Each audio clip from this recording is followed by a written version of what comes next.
হিসাবে মানবেতর জীবন যাপন করছে। এদেরও ফ্যামিলি ছিল, এদেরও মা ছিল, এদেরও বাবা ছিল, এদেরও ব্যাংক ব্যালেন্স ছিল, এদেরও হাস্যোজ্জ্বল চেহারা ছিল।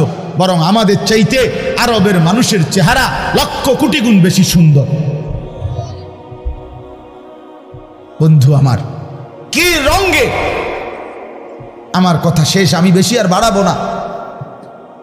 কি পাইয়া আজকে আমাদের সন্তানদের হালাত আমি বুঝি না।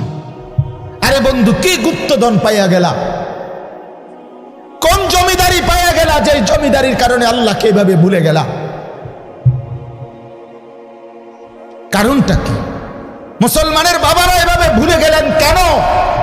মুসলমানের মারা এভাবে বেপর্দায় নামে গেলেন কেন? মুসলমানের বোনেরা এইভাবে অসভ্যতায় নেমে গেল কেন? হায়া কোথায়, লজ্জা কোথায়, শরম কোথায়? আল্লাহকে এইভাবে ভুলে গেলেন কেন? যে ঘরে বাপ মা জীবিত, অথচ ক্ষুধার 365 দিনে একটা বছরে, একটা 16 বছরের 18 বছরের ছেলে মেয়ে, আহা, আপন মা বাপ জীবিত থাকতে কোনো দিন একটা বছরে ফজরের নামাজ পড়ল না। এত বড় জানোয়ার মুসলমানের ঘরে ঘুমায় কেন? বলেন, এত বড় অসভ্য এক মুসলমান বাবা মা এই সময় এত বড় নাফরমান নিয়ে এই ঘরে জীবন চলছে কেন? কারণটা কি? আল্লাহকে এভাবে ছেড়ে দিলেন কেন? আখেরাত এভাবে ভুলে গেলেন কেন? কি ব্যাপারটা কি? হ্যাঁ, এই পৃথিবীর চারদিকে চতুর্দিকে যদি মুসলমান মজলুম হয়, নির্যাতিত হয়, তা আমরা কি মাটির মধ্যে না, নাকি আমরা চাঁদের দেশে? আমরা মাটিতে থাকি না উপরে থাকি? তো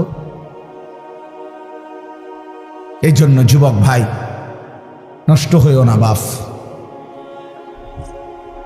নষ্ট হইও না। এই বন্ধুর কথা মনে রাখো, আমরা মূর্খ না। আলহামদুলিল্লাহ, পড়ালেখা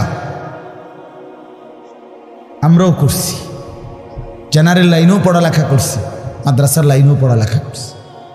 শতভাগ আস্থা নিয়েই বলতেছি, বুঝ নিয়েই বলতেছি। আমি কুমিল্লা ভিক্টোরিয়া কলেজ থেকে মাস্টার্স পাস করছি, আলহামদুলিল্লাহ। সরকারি আলিয়া মাদ্রাসা থেকে টাইটেল কামিল পাস করছি, কওমি মাদ্রাসা থেকে দাওরায়ে হাদিস পাস করছি। আজ বুঝেই কইতেছি, বুঝেই বলতেছি। ইংরেজিও পুরা পড়ছি, আরবিও পুরা পড়ছি। এই জন্য বিজ্ঞান সায়েন্স বিভাগ থেকে দাখিল পাস করছি, এসএসসি। আমি বন্ধু বুঝাইতে চাচ্ছি এই কথাটা।